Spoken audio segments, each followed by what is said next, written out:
Okay, good evening. I'd like to call the meeting to order, and we'll start with a roll call of school committee members. Haley? Here. Cassie? Here. Carly? Here. Heather? Here. Mike? Here. Jennifer? Here. Bill? Here. And myself, also here. Thank you.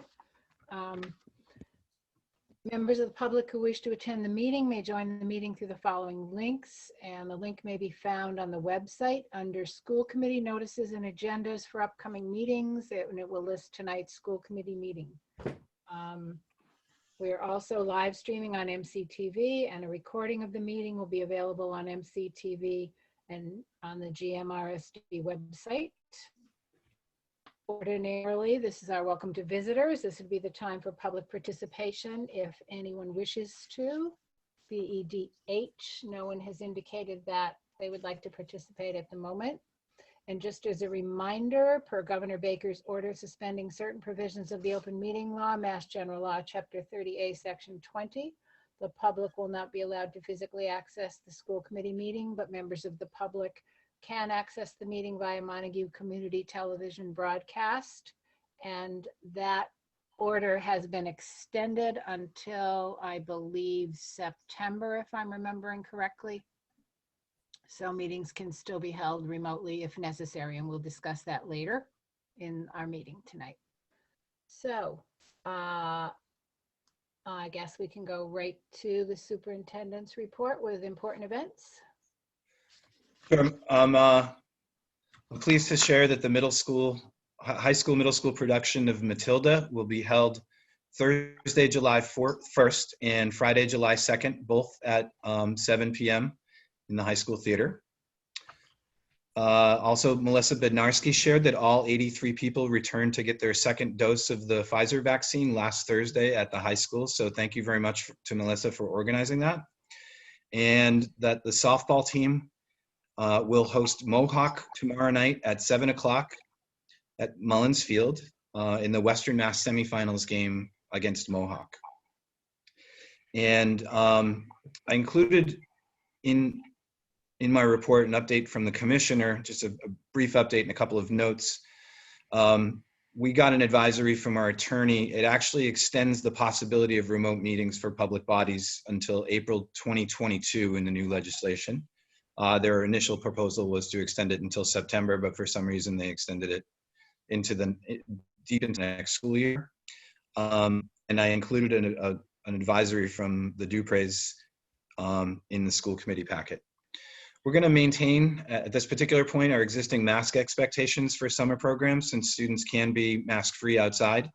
So with many of the activities being outside and having air conditioning in the building at Sheffield and over at the high school, they shouldn't necessarily need mask relief. However, I did want to mention that at this time, the commissioner noted that all health and safety guidance, including masking and physical distancing, will be lifted for the fall. And of course, that could change if for some reason there's a surge or a major change in the conditions of the virus.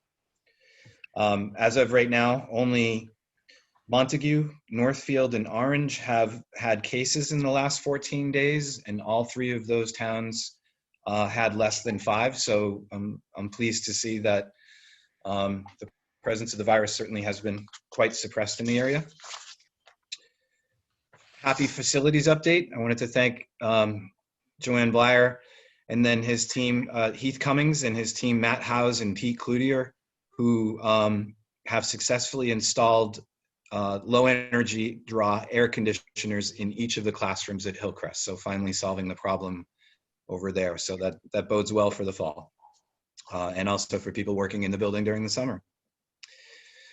Thank you very much to the parents and staff who served on the high school, middle school assistant principal search committee.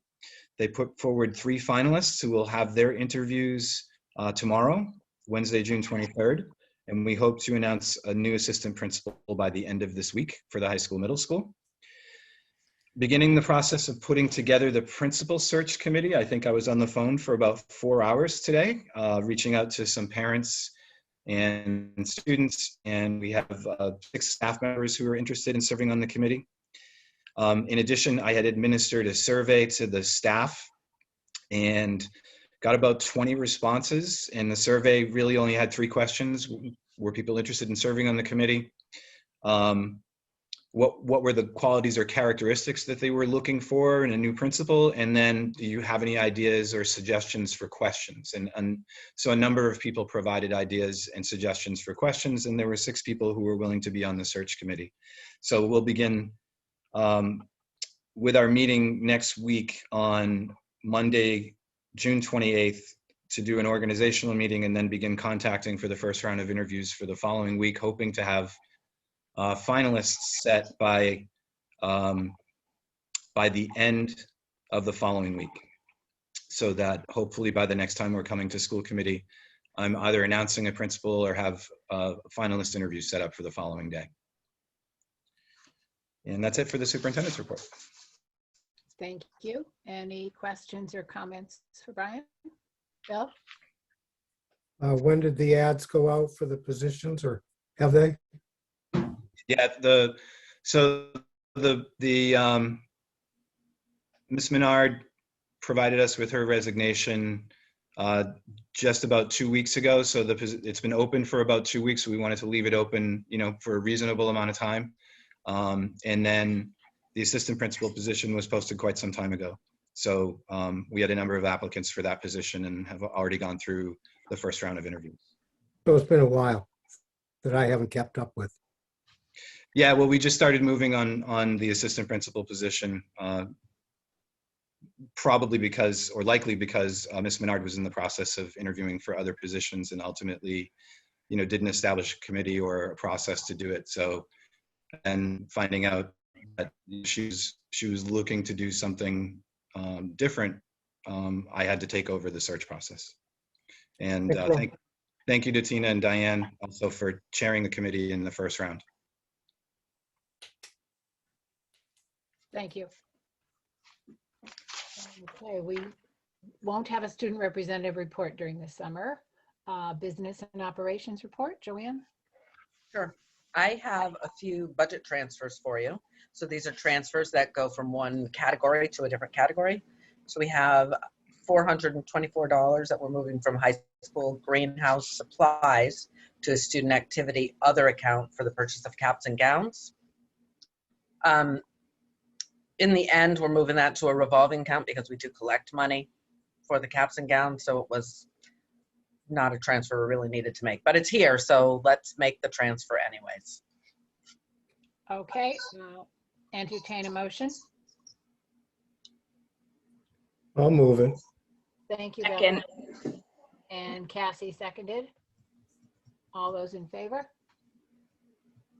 Okay, that's unanimous. Thank you. Okay, the next transfer is to move $4,912 to a high school music equipment line so they can create a strings program at the secondary school.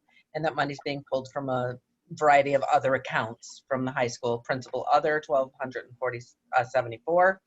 Social studies supplies, $500. PE supplies, $1,000. And equipment replacement special ed, $2,138. I'll entertain that motion. I'll move that too. Bill? Thank you. Second. Cassie, second. All those in favor?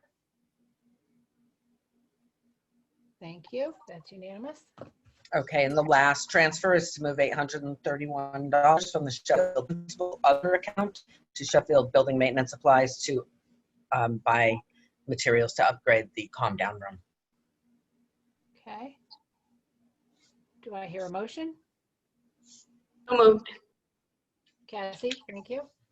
Second. And Julie, thank you. All those in favor? All righty. Thank you.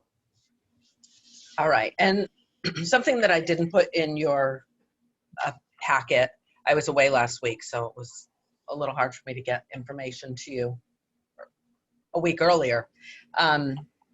We have invoices that are due every year on July 1st. And so we do a warrant on for the checks to go out on July 1st. And we don't have it completed yet. We're still waiting for 2 invoices from the insurance company.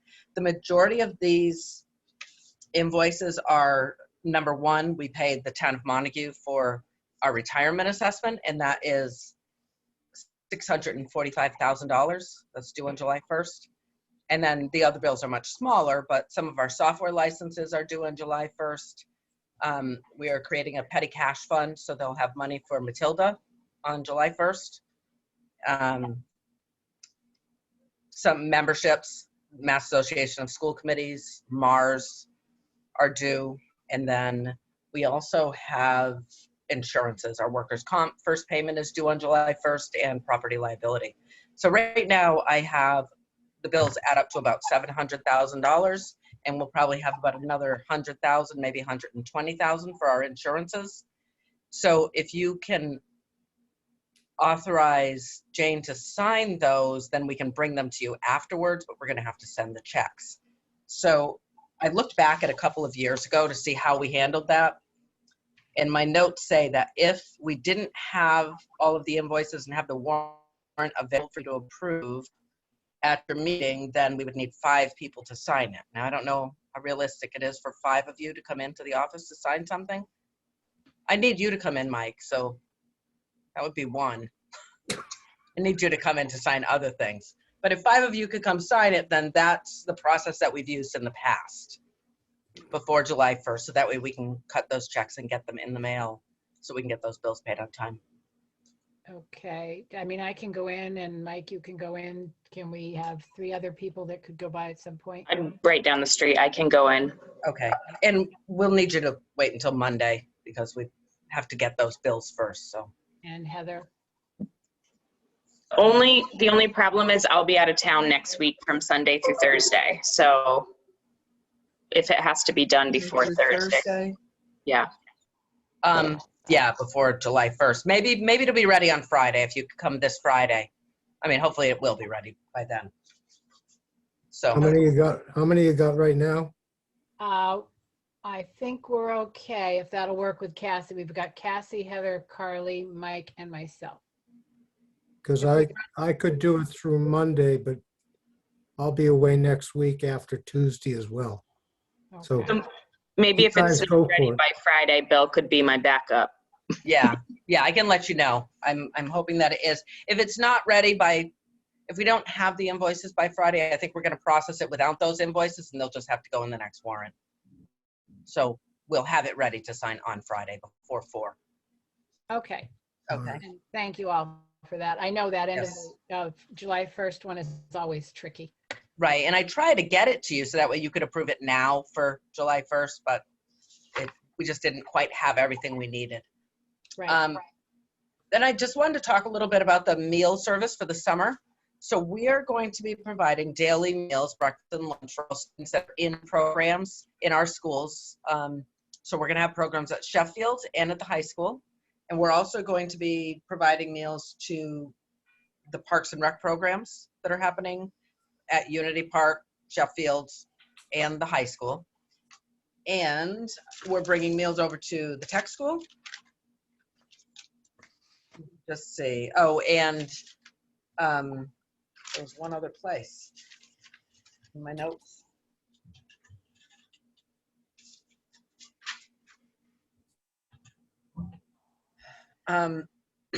So tech school's getting some, Unity Park's getting some meals, and then Jimena has brought meals to Montague Catholic Social Ministries, and she's distributed them there.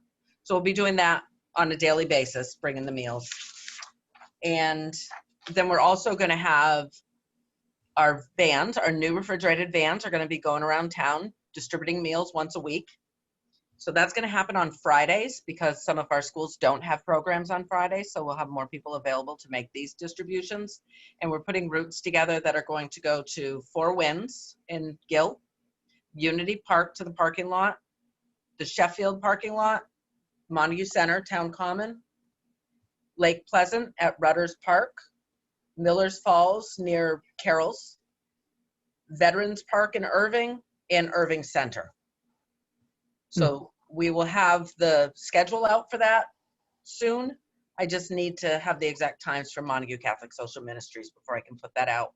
But the meals will contain 5 breakfasts and 5 lunches, and they'll be distributed every Friday, starting on July 2nd, and we'll be distributing through August 21st. So Justin is working on the final information that all put together, and the meals distributed at our schools every day. So he's been working on that, and we'll have that out published very soon. Great. Thank you, Joanne, and thank Justin for us too. I You're know it's a welcome. lot to organize, but good that we can do that through the summer. Any questions for Joanne? Okay, I think we're all good.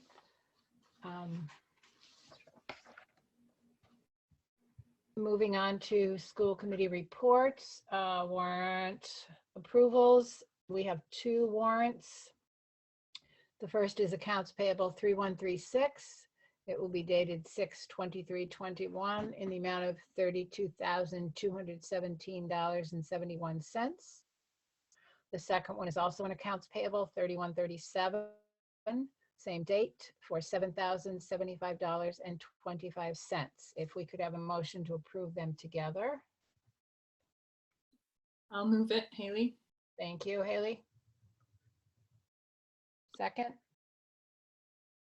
Second. Okay. I think she beat you by a smidgen, Mike. Cassie? All those in favor? All right, thank you. That's unanimous. Okay, moving on to the business section of our meeting. The first is a presentation on a proposed international field trip. There is information in our packet, and I see Megan Bendixson is with us. Hi, Megan.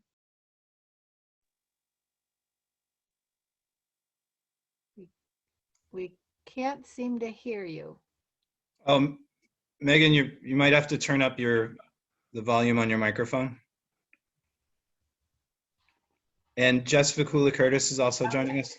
And Jess is joining us. Hi.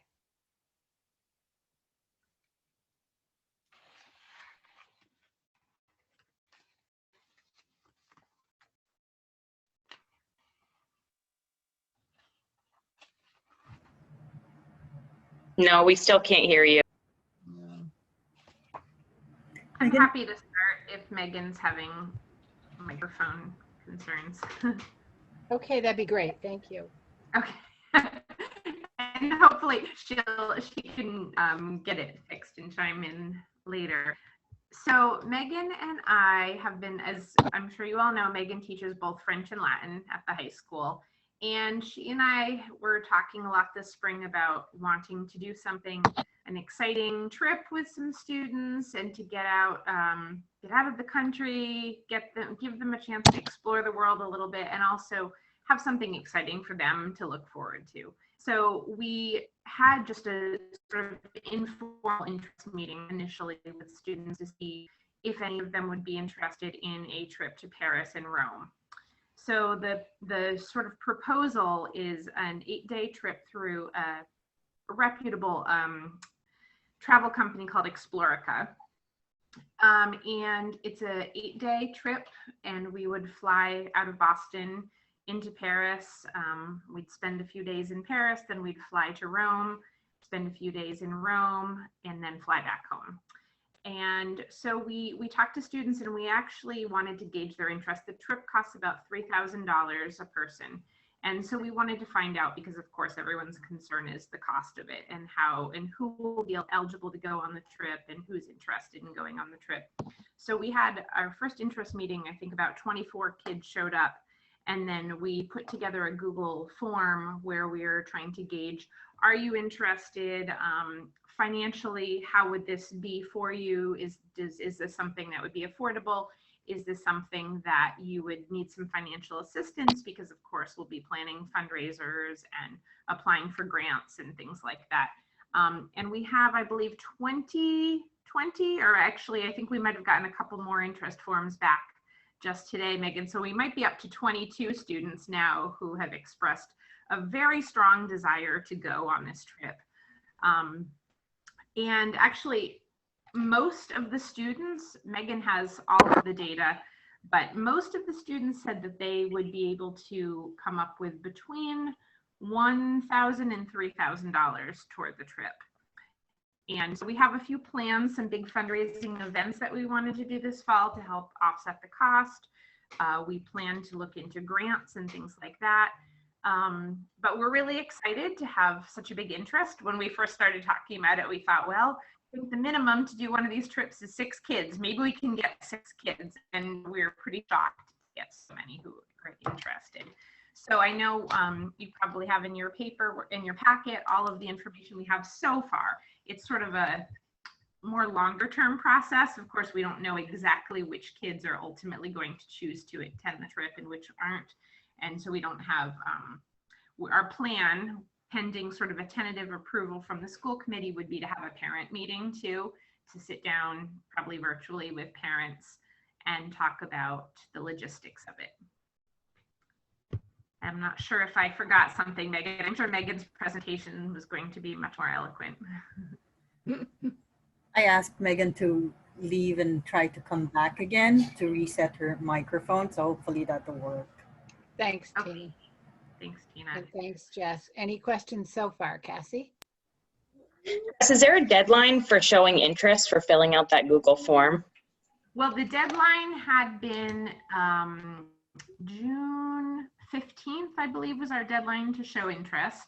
I mean, we are happy to include other folks as well. You know, when we talk to the travel company, when we were getting our prices and things like that, they're pretty open. I mean, I think quite honestly, travel companies right now aren't getting a lot of business because with COVID, not very many people have been traveling. Certainly school groups haven't been traveling internationally for the past 2 years, or almost 2 years. So they're willing to really work with us and be pretty flexible. Basically, we wanted to get this going as soon as possible so that if students were working over the summer, they could be putting aside some of that money potentially for the trip. We wanted to give kids as long of a time to start, kids and their families to start saving up the money as possible. But it's not that if a kid hasn't expressed interest, it doesn't mean they're not allowed to attend. Would there be enough fundraisers if a student wasn't able to come up with any money on their own to be able to afford it? We're certainly hoping so. Some of the things that we have in mind are to sponsor a 5K race we're thinking November. It's sort of a good time for a race because it's a little bit chilly and there's not a lot going on necessarily. We had toyed with the idea of a musical bingo event, which is something that I helped work on with Friends of Sheffield in the past. We're also hoping, we don't really want to do a handful of small fundraisers where we're selling something, you know, selling cookie dough or something like that. Explorica and the other travel companies tend to do more of fundraising pages where people, it's almost more like a GoFundMe type thing where folks can, you know, donate $20 to a student instead of buying, you know, a box of chocolates that costs $20 and only $5 of that goes directly to the organization. So we're sort of tending to think less in terms of lots of small fundraisers and more sort of scholarships and sort of GoFundMe-like pages and then some fundraising events. Okay, thank you.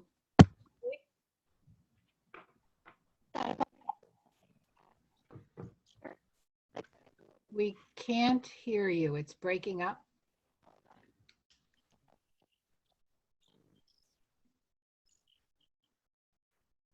Can you hear me through this? Yes, very Okay.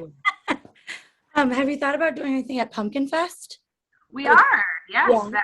We actually reached out to Mike Nelson to get the forms to set up a booth. We're not exactly sure what specifically, but we definitely, and we were thinking at minimum, spreading information about our 5K at Pumpkin Fest so that folks could sign up for that kind of thing. But yeah, we're not sure exactly idea-wise what we would do, but absolutely. Yeah, I think that'd be a great spot because, you know, the kids and everything around there. And if you need help with, you know, the salon, or we could even do like, we did like braids or something last year, we could do that as like a donation for that if you'd like. We can definitely help out. We've got a really good location, like right in the center. So Thank you, Carly. That's awesome. And your booth as well might have just a straight donation spot there, which is always good. Bill? Yeah, I just, I want to commend you both for a really dynamic proposal. I think it's, before this, probably the furthest anyone's gone is Montreal, but which is a beautiful place to go.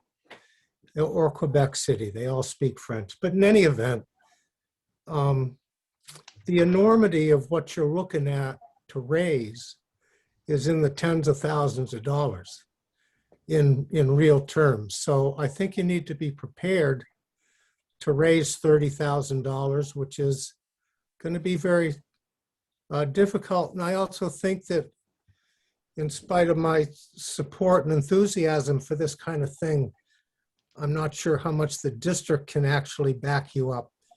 But all of that aside, I'm sure that everyone would like to try and give you whatever we give the students, whatever we could afford for them to experience something of this magnitude. And then secondly, aside from the obvious programmatic nature of working with a tour group, I can see the advantage and the potential for acclimation to a French experience, but I'm curious, can you define better how going to Italy today is going to somehow have an impact in a Latin study, which is, of course, quite different than Italian? Absolutely. So Megan is, I'm not sure if she's back or not, and she can certainly answer that infinitely better than I can. However, we're specifically going to Rome for the sort of ancient Roman Latin history. And she actually has some ideas. She's been there several times and she has some ideas. One of the things about this tour that we really like is we have a tour guide that's assigned to us the whole time, but there also is some flexibility. It's not that every minute of the day we're being bustled from one location to another. There's a day in each city where as a tour group, we get to just explore the city. So our plan for that day is to have Megan regale us with all of the ancient Latin history that will connect with, most of what she does, or not most, but a large part of what she does in her Latin class is related to Latin history and culture. And so she has a lot of great ideas about specific things that she'd like us to see while we're in Rome too, that connect with what she teaches in her class. So it really dates to the Roman Empire type of thing. Thank you. Megan, I see you're with us. I'm here. I'm so sorry, guys. It's just like the one time. Don't know what's happening with my computer, but I'm here. Have I missed any amazing discussion? Jess did a great job introducing it and giving us the outlines and talking about fundraisers and the number of students that are interested. It all sounds wonderful. And certainly any fundraisers, keep us posted so we can keep announcing them at meetings and try to get out to as wide an audience as possible. Right. Absolutely. Yeah. I mean, Jess has some really great connections to the community. So I'm really thankful to have her as a partner to work with me on this. But like, we know that we're not like fully ready yet. We have to kind of get our list of kids down and kind of figure all that stuff out. So we did as much as we could in terms of giving you guys as much information as we have right now, but we'd like to be able to start moving forward and having kids actually sign up and start paying and have some parent meetings. Because we want to be able to lock in the price that we've got right now with the tour company. And when you get a final number of students, what will be the ratio of chaperones to students, do you think?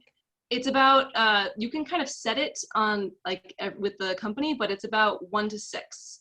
So on an international trip, there's a greater proportion of chaperones to students than they recommend for within the the borders of the U.S. So That's about what we're looking at. So if there were 18 kids going, we'd be looking at 3 chaperones. Some parents have expressed interest in coming along, as you can imagine. Not a surprise.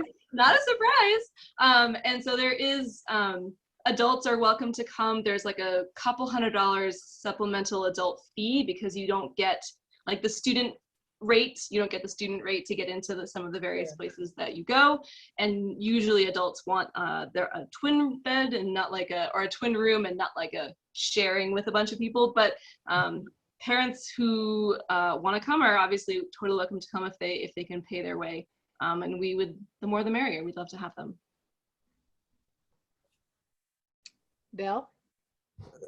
Bringing up the number of kids, is there a minimum number of people that you need to sign up for this in order for it to go through? Probably 6, I would say, since, I mean, that's just a ratio of chaperones to students type thing. Less than that, and we probably wouldn't go. And even 6 is kind of, we're hoping for more, obviously, seeing as we have like 18 kids who have, or plus who have expressed serious interest. But yeah, I would say that less than 6, we probably wouldn't, be running it. I don't have a number from the company of like what their minimum is, but I would say about that. Thanks. Joanne? I'll need the information so I can submit it to the insurance company so we can have our insurance coverage set. Oh, Yes, and I would love your help with that because I don't really know anything about that. Yep. All you need to do is send me the information. Okay, great. And I know, as you said, this is tentative. It's in the beginning stages, but of course, something of this size, you have to start quite early on to get all your plans together. So I think perhaps if we can, at this point, give it initial approval, and then when all the documents come back to us with the specific information, we then need to vote officially because it's an overnight trip. Right. And that's the regulations. Any other questions or comments for Megan or Jess? It does sound exciting. Okay. Come chaperone, Jane, if you'd like to. I've had a hard time not saying, pick me, pick me. I've been to Paris a couple of times, but I've not been to Rome. That's still on the list. Yeah, I really would love to. I'll have to see what's up. When are you going? March. March? Ooh, Yep. March is available. Ooh. Also, Okay. just I know I don't know if Jess talked about this at all, but I was just looking up like the kind of COVID numbers for Europe, and France and Italy are basically along the same lines as we are in terms of like vaccination progress. So that's really encouraging to hear. And they've lifted their outdoor mask regulations about like this week and next week.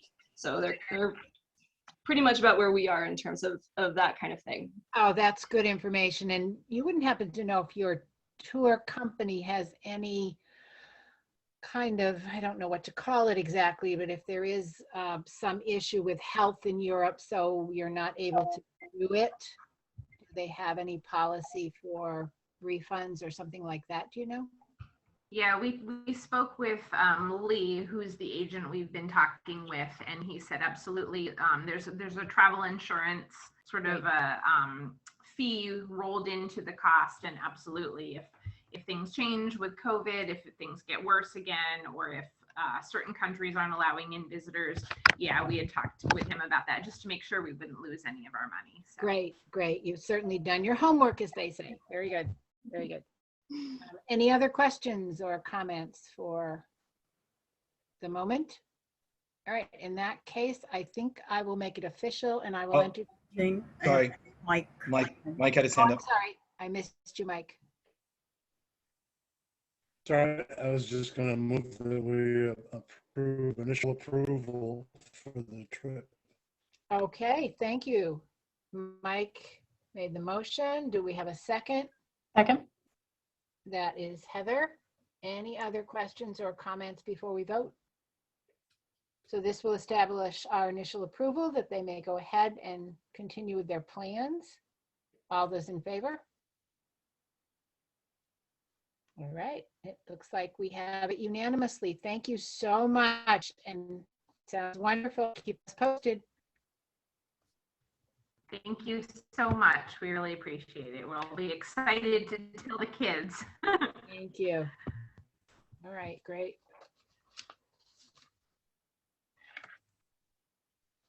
Okay, next item of business is the superintendent's annual evaluation. We need to discuss it and we need to make a formal vote. So let me just get my information.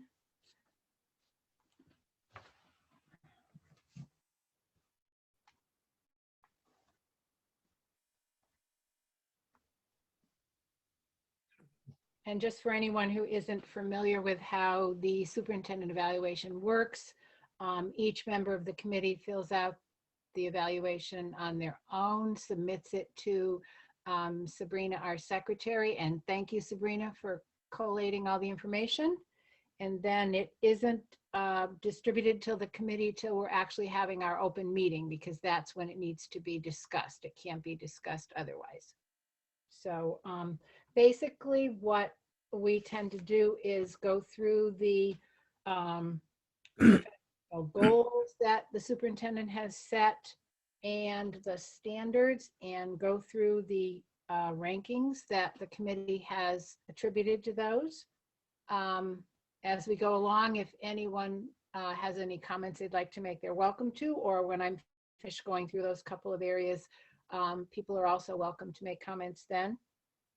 The goals, the performance goals that Superintendent Beck set were the professional practice goal.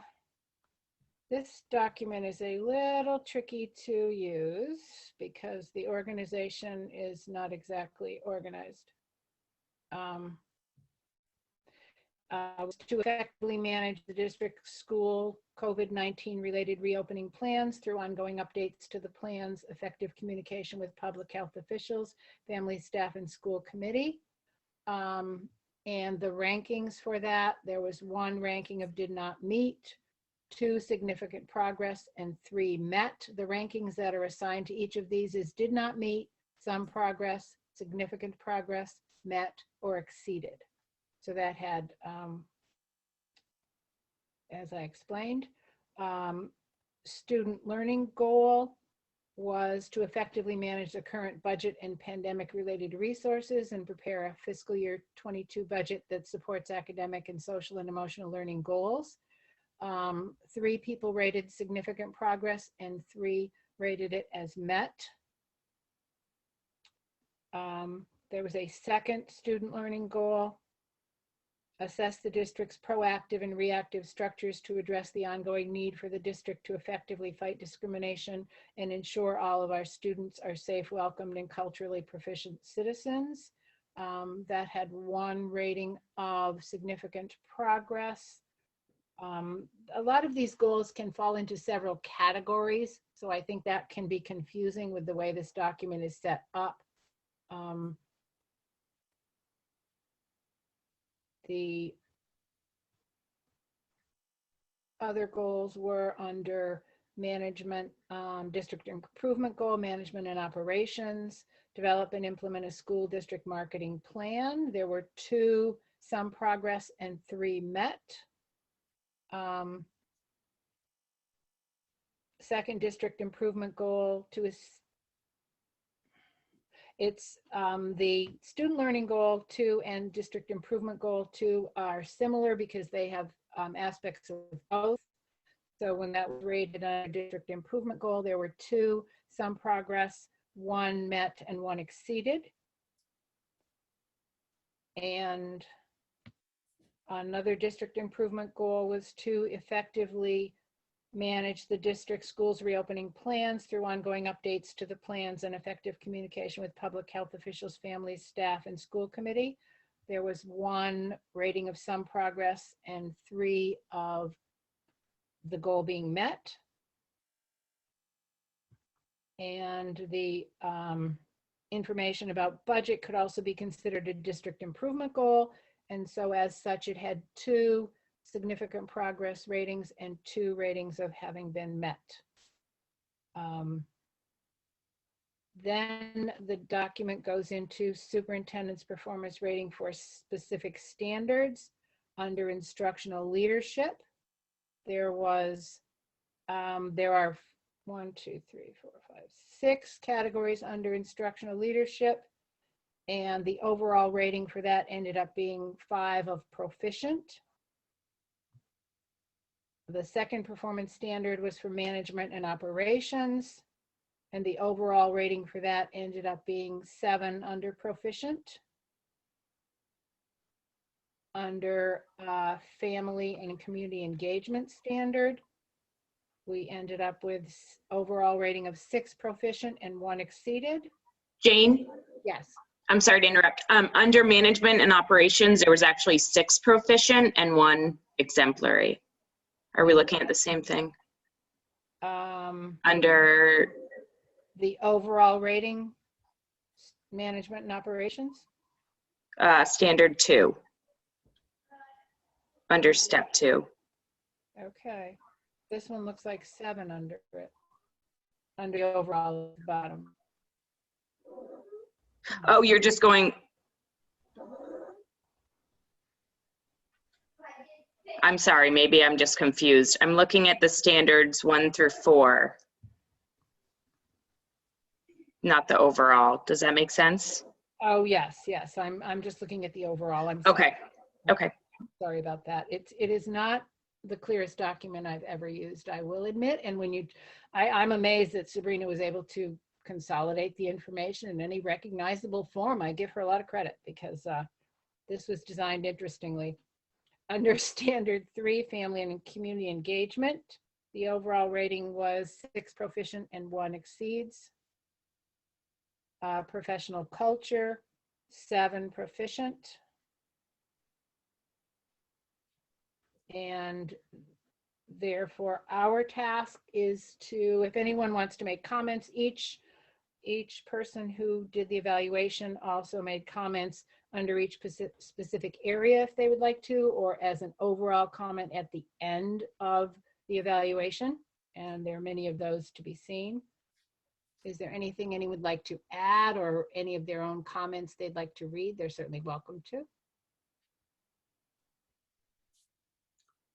Bill? Yeah, I have to admit too, personally, I fall in the category of needs improvement. I did not complete all of this, but I want to just express that in the summative part of it, which you just went through, I think that under the circumstances, the superintendent rates proficient in all categories. And it's mostly because of his demeanor throughout the whole year since he walked into a rat's nest health-wise, and the difficulties that have persisted throughout. So even though I didn't get this into Sabrina at all on time, I did let her know today that I thought that the summative part deserved proficiency. Thank you. Thank you for that. Anyone else? Jen was next. Okay, I think my connection's a little wonky as typical. Jen? Yeah, mine is too. So I turn off my camera and hopefully you'll get something from it. But I think when we did the categories themselves, we sort of all scored relatively around the same thing of being proficient. When it came to the goals, the range was much broader. And I think that could be attributed to maybe some of us putting them in a different order. Because it definitely was very confusing. And I actually went back and looked at our district goals and tried to match up which one am I answering in this. And it's hard for someone who's done this 3 times or even more than 3 times.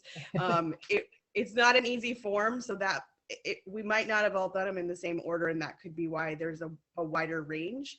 But I think overall, when you look at the individual categories, we did all kind of come to the same conclusion. So I think that that's a fair, proficient would be a fair way to go.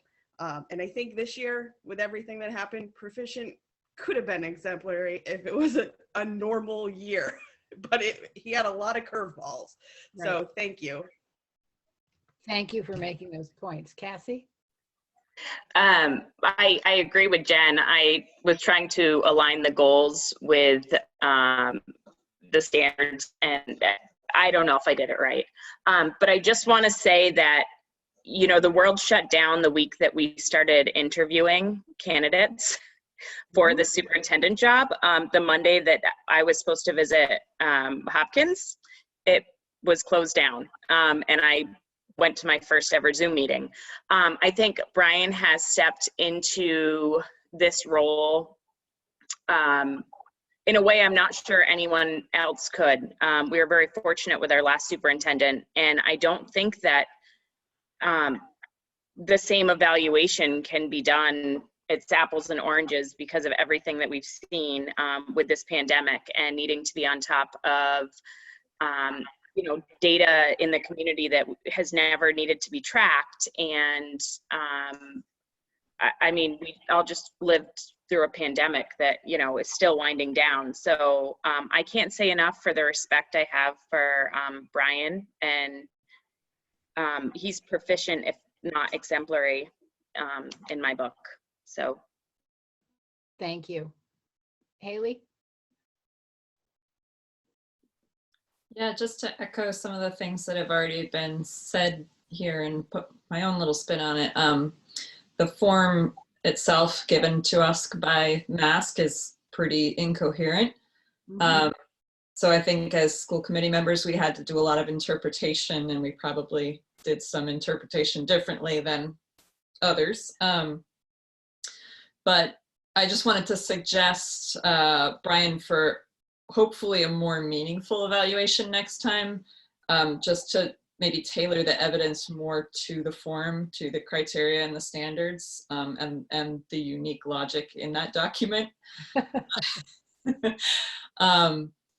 And yeah, I think, you know, just the process of evaluation right now maybe isn't the most meaningful, but I think you've done a fantastic job at holding this district together and, you know, jumping in a very difficult point in time. So thanks.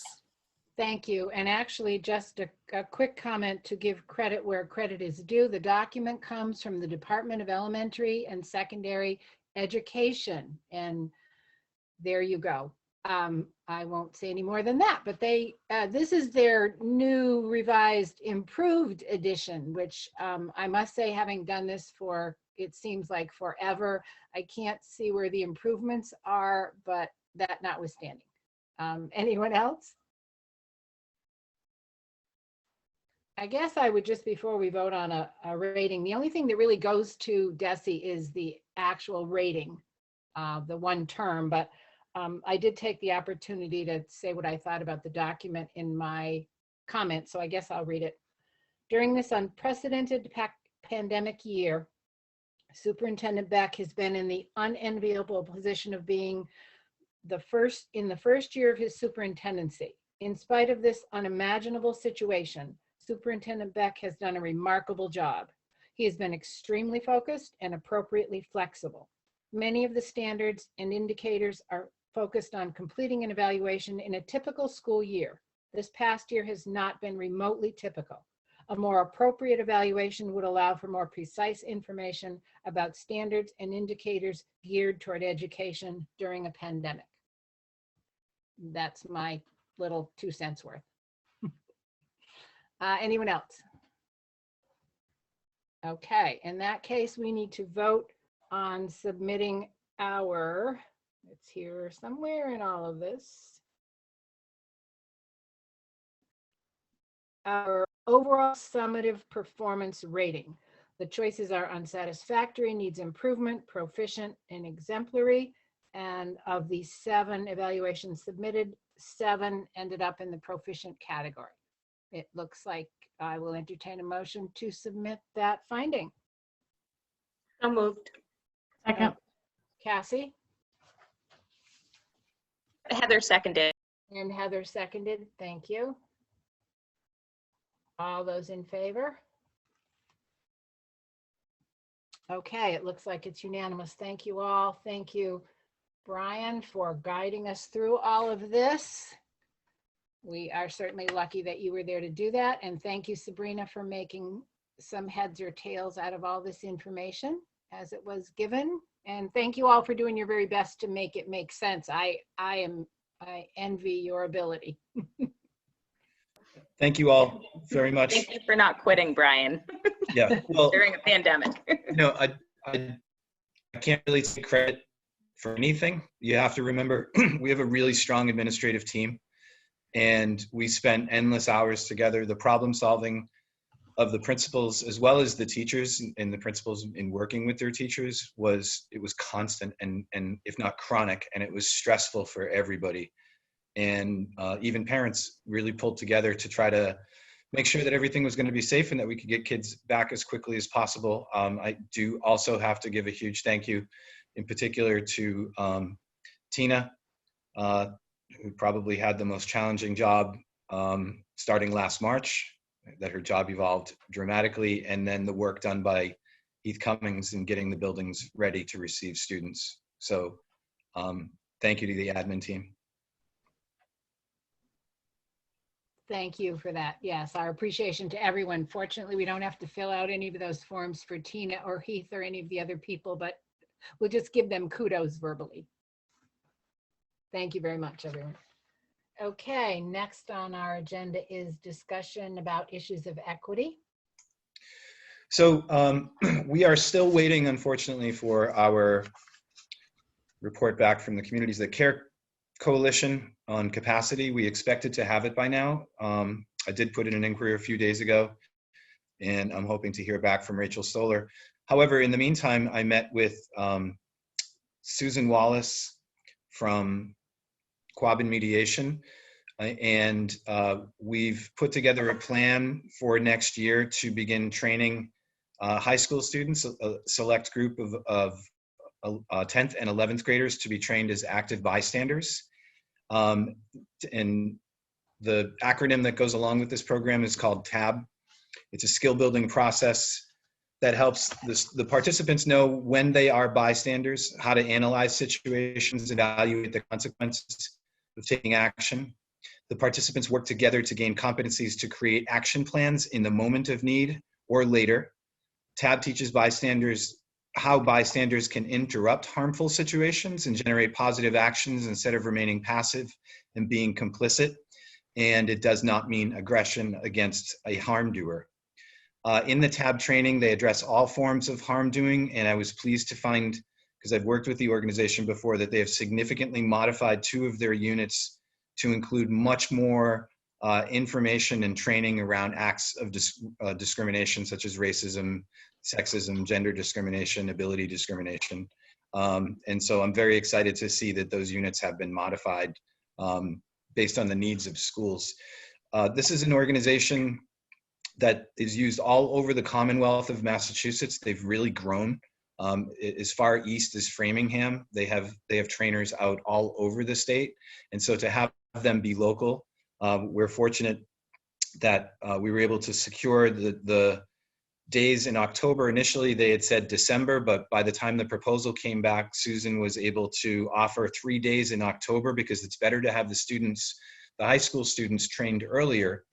And it uses a train-the-trainer model. So while we'd be building capacity in the high school students actually deliver the curriculum to the middle school students. And in our district, our schools are close enough that we may even be able to have some elementary school components. And in a moment, Diane's going to give an update on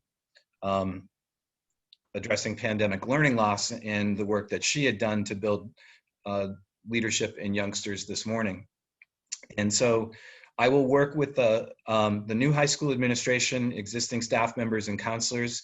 The idea is to, in creating students or selecting students to participate in TAB, you want to have students from diverse backgrounds, that you don't want to have just, you don't want to have an application process where you have only your class officers, but you want to make sure that you have students that travel in different circles together.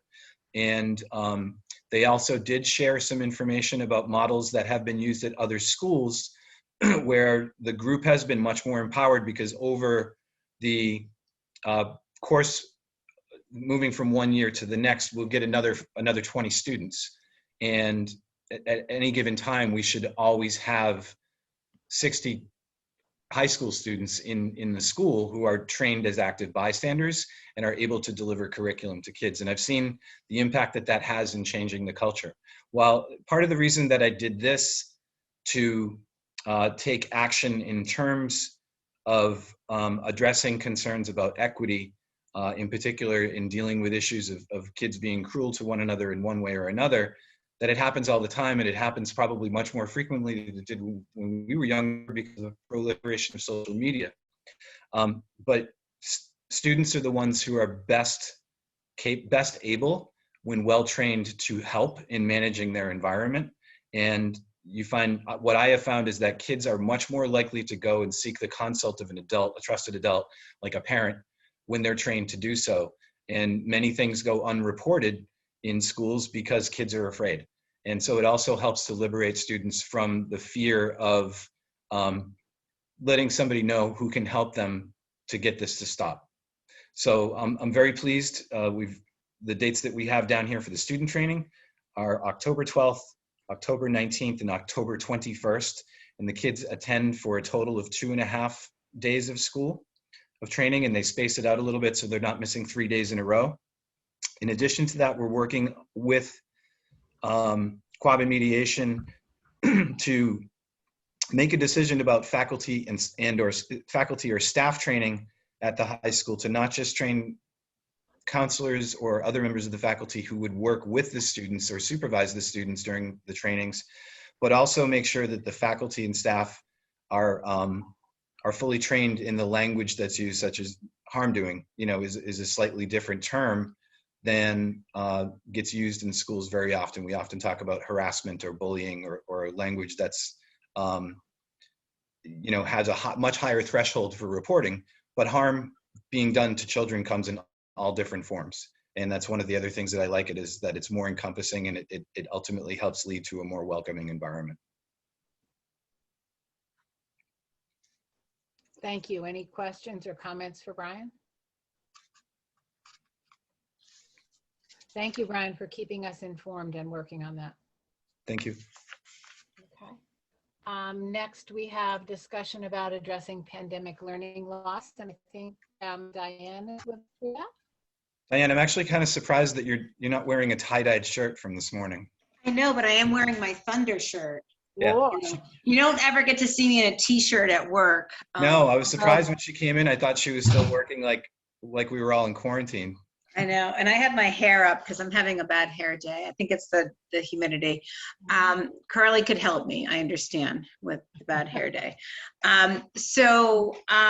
Yes, I had a chance to treat myself to working with some rising grade 5 students this morning. Our school committee members, we had like a number of different programs that we laid out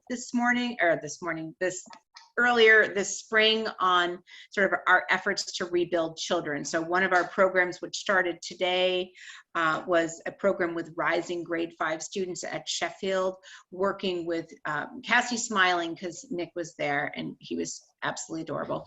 He had so much fun. So we are working with rising grade 5 students. This was specific to Sheffield. We were trying to figure out a way to make this work with bringing in Gill students, and it just, the timing of it didn't work. The intent is to train rising grade 5 students in being kind of upstanders and helping them understand sort of team building, empathy. So we did make tie-dye t-shirts this morning. I told kids that I had not made one before, and I had several hands go up and say, oh, I know how to do this, I'll show you. So our 5th graders were prepared to already assume their leadership role by showing me how to make a tie-dye shirt. So we started that program today. So we had openings for up to 15, well, we really up to 12 students. We ended up with closer to 8 students today, only because of the way the vacation schedule worked out and families transportation and stuff. So we had, I want to say it was 8 students participating in that program at Sheffield. So they're back tomorrow for day 2 of training. We have a follow-up training with them over in the fall, and they will be introduced in the an all-school meeting. They're having T-shirts, so we're going to posterize them on our wall of fame as peer leaders, and they are learning how to basically implement a buddy bench program. So for students who are looking for someone to play with and they're not sure, some of those social entrees and such.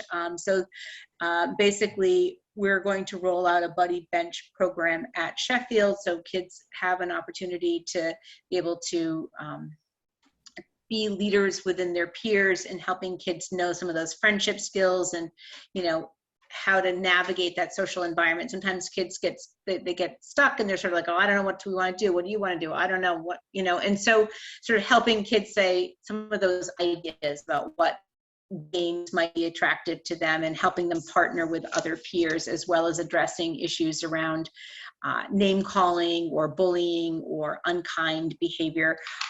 So that the Sheffield program has started this week. Later this week, we are doing the Rising Stars Youth Leaders with our high school program. So it's ages 13 to 16. We have at this point 14 applicants who are part of this program, and these are youth who will come from the middle school to work with our younger pre-K to grade 5 students as a stipend voluntary position. So they are making T-shirts. Brian, there's still a chance for you if you want to work on your tie-dye skills. Okay, I will have some lessons by then. But sorry, I'm distracted by messages coming on my phone. So the youth leaders will start on Thursday and Friday. We have 2 days of training and orientation with them. We are working with the Brick House, and it's really around understanding developmental levels of children, understanding sort of how to use active communication skills, doing some interest inventory, values clarification work. So these young people have an opportunity to sort of have this be kind of job readiness building and knowing you have to do a timesheet, and you know you're going to have to take notes on kind of what's happening in your class. They will be disseminated amongst our pre-K to 5 classrooms, and so we're pretty excited about that. We have a really nice cross of students participating in that program. So as I said, there are 14 of them. An update on our Sheffield pre-K to grade 5 program. We have about 80 students registered, and that is a little misleading as a number because we also have a good number of students who are participating in drop-in services. So it might be that a student has speech a couple times a week, or they have tutoring a couple of times a week. So that number is actually a little bit higher than that. I've been working all evening on the middle school Apex tutorial program, doing follow-up communications with families, sending emails. I have a couple of letters to drop off to people's houses tomorrow. Recruitment is important, and we're doing some recruitment for that program. So we have about 30 middle school students who are participating in the Apex tutorial program, and we have about another 30 students who are participating in the high school credit recovery program. So all told, I think if I did my math correctly, and Joanne was here, she would double check, but I think we have about 180 kids overall who are participating in some level of summer service. And I forgot to mention, we also have students who are participating in the Montague Parks and Rec program. That's about another 15 students where we're going to be connecting with the students at Parks and Rec and working with them on just checking on summer reading. I'm also in the process of building out and working with the principals on a website. So for families who were not able to participate in our programs, providing summer reading logs all in one spot, right? Because if you've got 3 different kids in 3 different schools and 3 different summer reading logs, and so it's in one place, one-stop shopping, where you can find access to what is expected for your 1st grader, what is expected for your 5th grader, as well as links to resources that, you know, I kind of want to do this. There's a 30-day Earth Quest. You have watch a little video for 3 to 4 minutes a day and learn about all kinds of things in the world, like where your t-shirts come from. So I was like, oh, wow, the Earth Quest Challenge. I'll put that out there in case we have families who are interested in that. So I'm putting together that resource, and I'm just excited. It's a lot of energy right now. It's like we're 1 week to touchdown with most of our programs starting. So it feels a little bit hectic with just making sure buses are in place for people who are looking for the bus, and making sure that we have health forms, and there's a lot of last minute details being worked out, but I'm pretty excited about it overall. Thank you. Will this information be available for families on the website? The document for I'm referring to it as Adventures in Summer Learning. So you know that sort of big table that's been currently on the website with all of our different programs. This is the last piece of it, is basically providing learning opportunities for people who are not directly participating in one of our summer programs. So I was speaking with a mom earlier tonight, and her kiddos are going to Camp Apex. So she will be able to know on our website what the reading logs forms are for summer reading for those, for her students. Also, we did send out book bags. Hopefully families receive book bags. And so I know Sarah Burstein wrote a really wonderful letter to families. And so I've been collecting this information from principals. So again, that it's all in one place, and I will link it to the website. I'm also thinking it should be posted out there with the Facebook Gill-Montague sites and sort of some of the social media things. I know families do look there as well. Oh, Positively Gill-Montague. Positively Gill-Montague. And we have in student services, as of the 28th, we've had this long vacant position, and that position will be filled, is vacant for almost a year with the retirement of Ann Hescock. So that position will be filled, and Rachel Vakula will be able to, she'll be able to assume more of her district communications work. She's been an absolute left and right hand to me in this office. And so she will be able to, she wants to actually create an official, some of these official social media accounts so Brian can send out communications. I mean, we have to kind of meet people where they're at, and that's just another avenue of being able to get messages out. So Rachel will be, she's been eager to start on that, but we've been kind of too bogged down with the end of the year stuff to be able to allow her the room and space to advance those district communications. So that's something that we will be able to do moving forward. I don't know if anyone has questions for me. I'm a little tongue-tied, I guess, tonight. I keep tripping over my own thoughts. But yes, Cassie. I'm really surprised that your hands aren't dyed, because Nick taught me how to tie dye when he got home, and I don't know if you can tell, but I have green hands. So did you actually tie dye, Diane? I did not tie dye. I gave those kiddos all smocks and gloves. And what I didn't have an opportunity to do before they go home is I have to make sure I send home a warning label that says, do not wash this shirt with your other clothing. It needs to be washed by itself for a couple of runs so that you don't end up with, you know, green clothes. I'm glad he had fun though today. Anyone else have anything for Diane? Thank you so much. That's a lot of information, and we appreciate it. Sure, thank you. Brian, did you want anyone else, or did you have anything to add in that? No, I didn't have anything to add to it. I think Diane has done a remarkable job of, you know, overseeing the organization of this and dealing with the recruiting and stress of trying to find staff to work.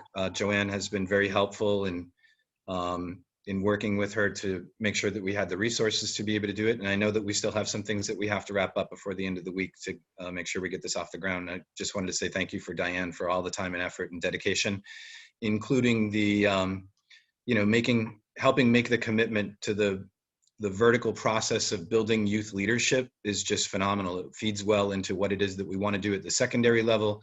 And we're going to have a stronger contingent of students moving up to the secondary level who have the preliminary skills to be able to do that work at the secondary level. It helps to build citizenship, and it was just, it's an incredible idea. And I think it's funny that it started with tie-dye. So thank you, Diane. And I have read up on the buddy bench. That's a great idea. Really a great idea for students wanting to make friends. I think that sounds great. Thanks. Okay. I'm not sure if I've become unstable, if my connection is difficult. Am I still? We can hear you. Oh my gosh, this is great. Next on the agenda, we have a discussion of in-person or remote school committee meetings, which is us.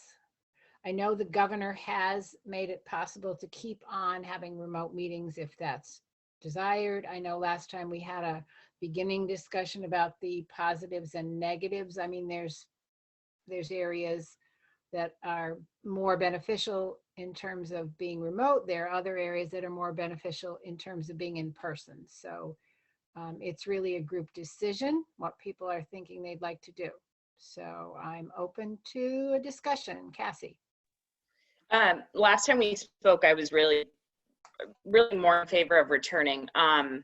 With the election being today and the fact that there was no Montague candidates running, I feel like in order to really continue working, staying remote might be what we have to do, because if there's childcare issues, if something comes up, if somebody has to attend a meeting in their car, I mean, that does happen. And I think that if we have open seats, we may run into the issue of not being able to have a quorum if people are required to get into the school. That's just a thought that I had.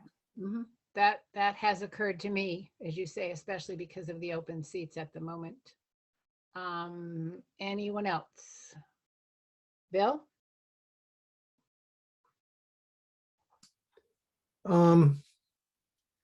In terms of in-person and remote, for example, I'm going to be away for the second week in July, and when we would have a meeting perhaps, but I could join by remote. But if we were meeting in person, finally, you, because you're going to be the chair still, would have to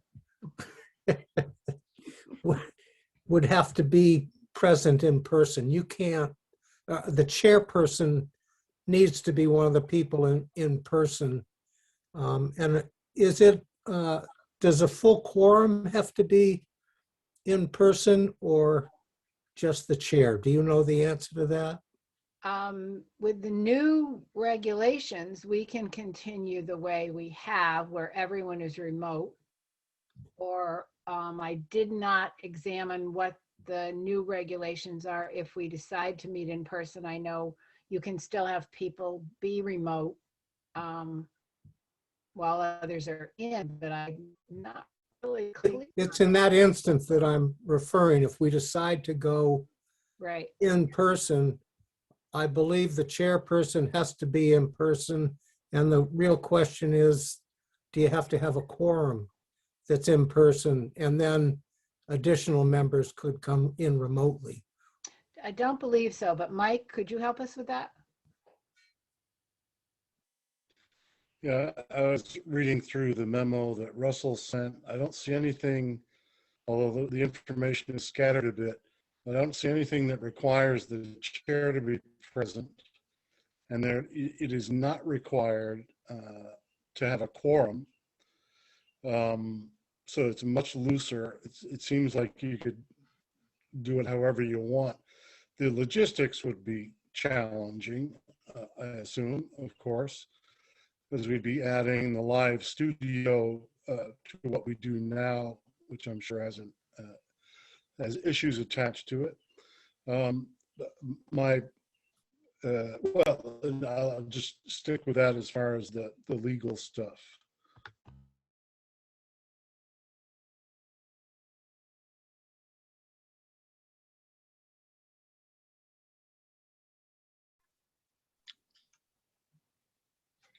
It might make sense.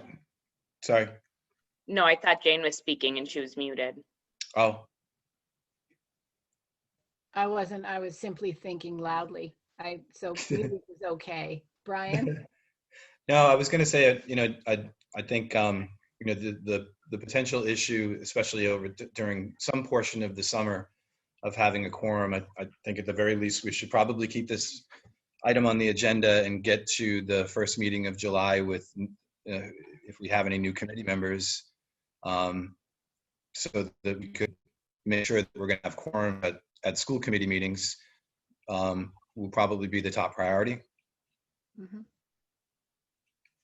Thank you. Tina, you're our tech wizard. My only concern really is the mix. It's very, just as Mike was saying, logistically it is quite difficult. There's been, unfortunately, if there's a mix of in-person and remote, the ones who are in remote actually do lose out, in a sense that it's very hard to get them to really like hear everything that's happening, because we've got MCTV going on, we have, possible live streaming. So that just makes it very difficult if you decide on a mix of in-person and remote. If you're fully remote, that's fine. If you're fully in-person, we're also ready for that. So just to please consider that's a situation. Mhm. Thank you. Bill? Does that apply to both just an audio participation, or does it get confusing because you're thinking about video stuff? Yes, for me to be able to get everybody on video, that would make it very difficult. The audio part, on the other hand, is on the side of the person who's in remote. Our experience has made it difficult if it's audio. Ability for you to hear the whole group is the hard part, right? So if it's a single person that you're listening to, like for example, if it's just Jane that you're listening to, that's fine. But then because you have this whole group that you're trying to listen to remotely, that really does, experience wise, we've experienced the difficulty there.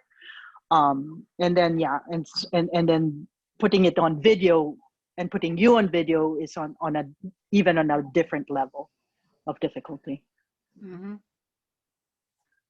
Thank you. Anyone else?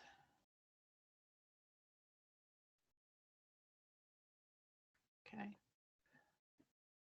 I have been thinking about it, and Tina and Brian and I have been talking about it for months, the implications, the possibilities.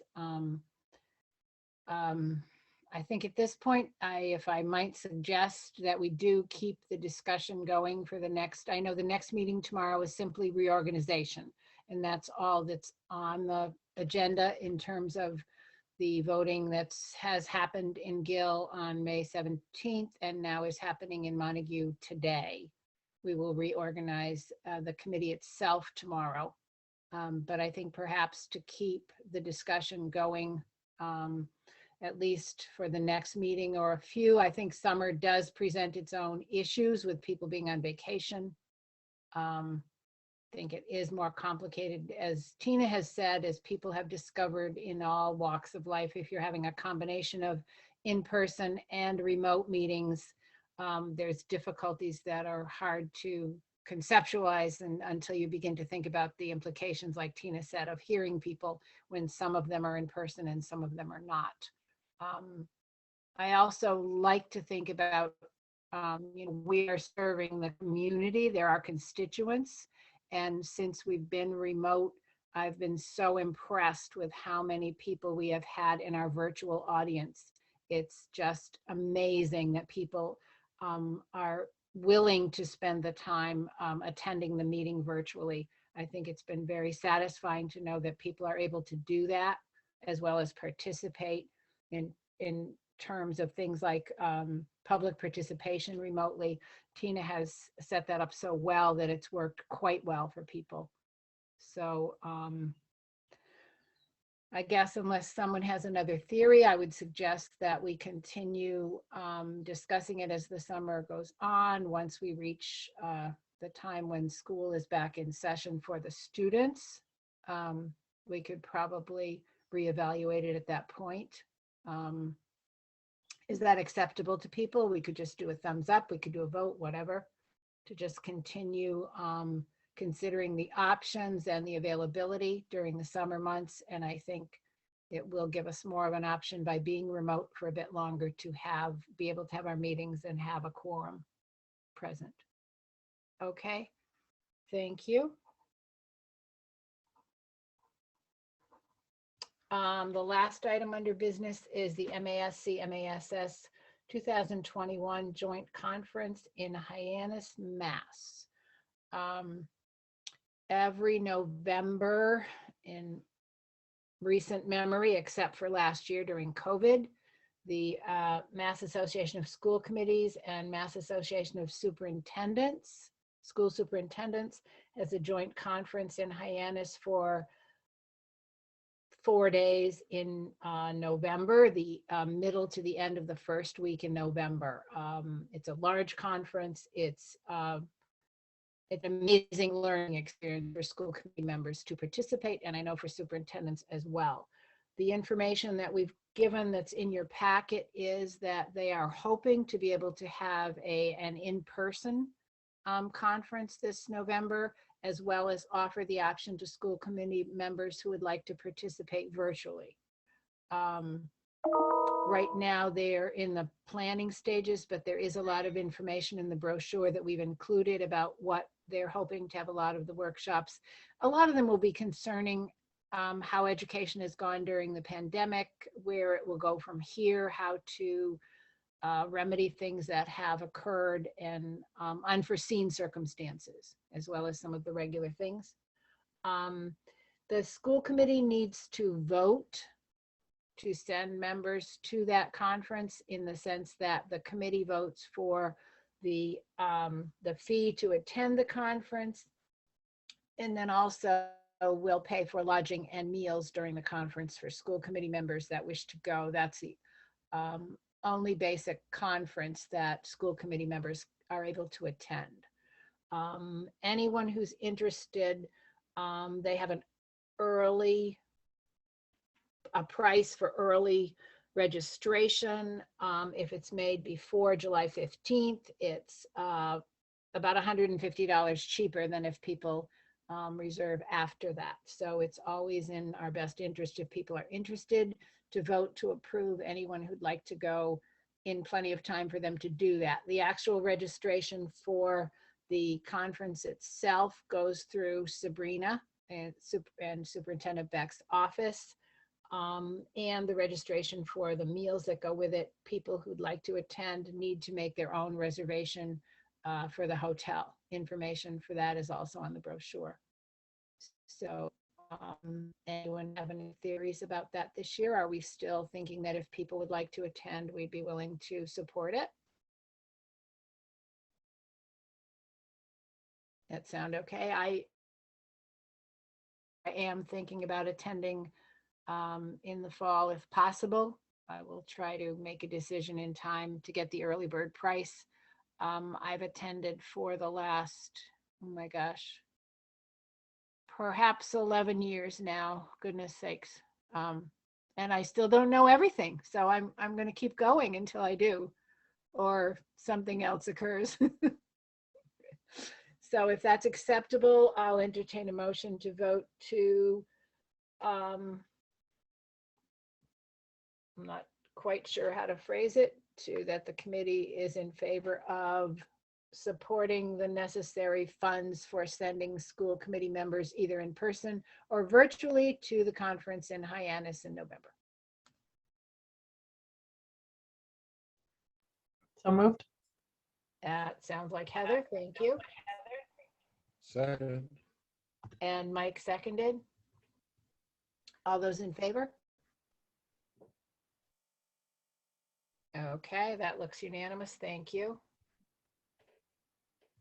So please let Sabrina know before July 15th, if you know by then, if you would like to go to the conference. I believe it looks like it's the same price, whether it's virtual or in person. I was hoping that wouldn't be true. I was hoping the virtual attendance would be less expensive. And I will admit that. So I may do a little research and see if they're having any thoughts about reducing the price for people that are attending virtually. Okay, we don't have minutes to approve at the moment. Any agenda requests that occur to people immediately? Jennifer? So tomorrow when you have the reorganization, I just want to make sure it's on people's radars to assign someone's email for public participation, because my email, I guess, won't be active. And that's not typically part of reorganization. So I just want to make sure that folks know I was that point of contact, and you'll need to. Oh, okay, thank you. That means you don't want to still do that? I might not get them to you timely enough. Okay, I understand it. We do appreciate the fact that you have done it during the pandemic. That's been very helpful to us. Thank you. And to the community. Cassie? I said this before the meeting started, but I just really want to commend Jen and Haley for all the hard work that they've put into the school committee the last 3 years. Not only these meetings, but subcommittee meetings, volunteering at school events, just being very present and helpful. Thank you both so much. It's taken you away from your own families, and just know that the community is very grateful for all the work you've done. So you'll be missed. Yes, thank you, for sure. It's been wonderful having Haley and Jennifer with us. And as Cassie said, they've done so much, and it is, it's a lot of dedication to be on school committee. And they have certainly been extremely dedicated, and we will miss you, but I know there's also life, so. Haley? It's a fond goodbye that I'm saying to you all, and I think that may be rare on school committees, but it's true for me, and it's true for this one. You guys are a great bunch, and I've loved working with you. Thank you. Okay, it looks like, and again, any agenda requests, let us know the Tuesday before. There's an extra week in there, so we won't be doing it next Tuesday, but the following. Bill? Yeah, tomorrow, it turns out I have 3 meetings at 6:30. Oh, One of them is with the Collaborative for Educational Services. The other one is this meeting, our reorganization meeting. And the third one is the Education Subcommittee for the Six-Town Regional Study Board, which I'm committed to. This is an interview, question-answer, presentation, question-answer session with people from Pioneer.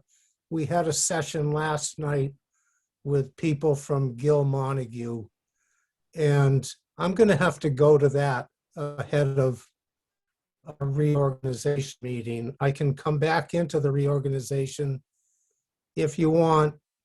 I certainly am not soliciting any kind of appointment to any committees or functions tomorrow. And just to cap it off, tomorrow at 4:30, I have an assessors meeting. So I got a lot to do. Thank you.